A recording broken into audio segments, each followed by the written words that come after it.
Matt, a difficult result this afternoon. What are your initial assessments? Well, what a nightmare start, first and foremost. As much as you can prepare a team for the expectations of any game, to gift them a goal like that was unforgivable. And then we're up against it. They outplayed us in terms of all aspects of that game today. They were better than us, quicker to the ball, more aggressive, and actually used the ball better than we did. We can assess it in terms of what team we think we are, but we were neither today. We're second in all departments, and I was in and out of possession, so that's a frustrating one from my point of view. But there's a lot more men in the Port Vale team, and not in terms of age, just in terms of the way they played and conducted themselves, and went after that game. And when you're ahead, you grow in confidence, and they got that early boost in relation to that, and you could see that on the back of their last three performances. But it was just a disappointing afternoon from our point of view. It just seemed, from our perspective, their front two, we just seemed quite difficult to deal with, and a lot of counter-attack play from them as well.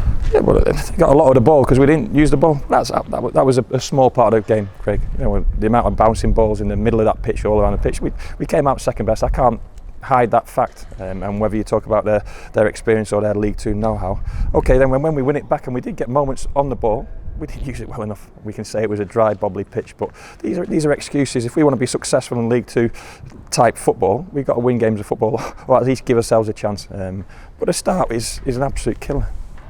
What did you say to the lads at half time? So you even took the subs in with you as well. Yeah, because we needed to make changes.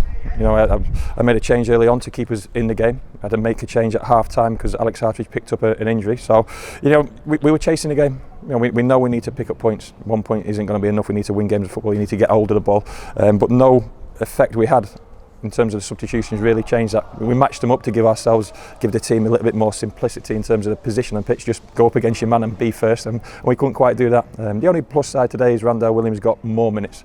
I know he's going to be rusty, but the more game time he gets, gives us another outlet. You mentioned Alex Hartridge there. Is he okay? It's a hamstring injury. Look, he's going to keep happening. Our kids are young players. They're putting their bodies on the line in terms of the amount they're playing. Another first half muscle injury, so it's fatigue. It's the amount of games he's played at a certain intensity. But I've said that, and that's where we are. I've got no problems in relation to that. I actually felt Pearce made us better, so full credit to Pearce Sweeney today, and Tom. It's a difficult game to come on and to, but it's going to keep happening.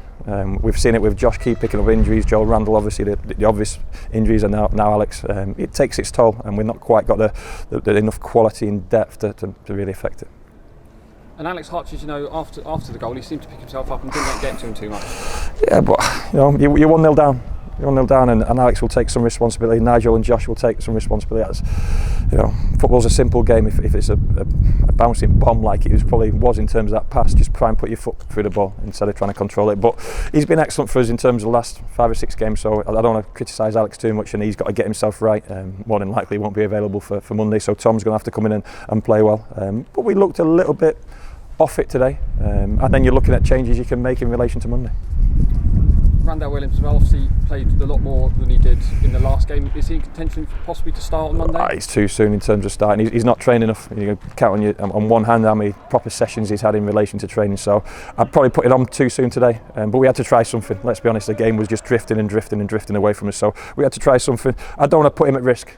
I can't do that because then he'll miss the next 7 or 8 games. So we've got to be respectful in terms of the injuries that some of these boys have got. We're desperate to have him back, but realistically he'll be off the bench on Monday. And obviously, how do you pick up the lads ahead of Monday? Got to pick themselves up. The game started the way it did. We had to pick ourselves up. I was actually partly pleased we got in at 1-0 because we were still in the game and we still had a chance of affecting it. But the same pattern happened in the second half, and we couldn't change that pattern no matter what personnel were on that pitch, what formation, what style we played. We couldn't influence it in any way.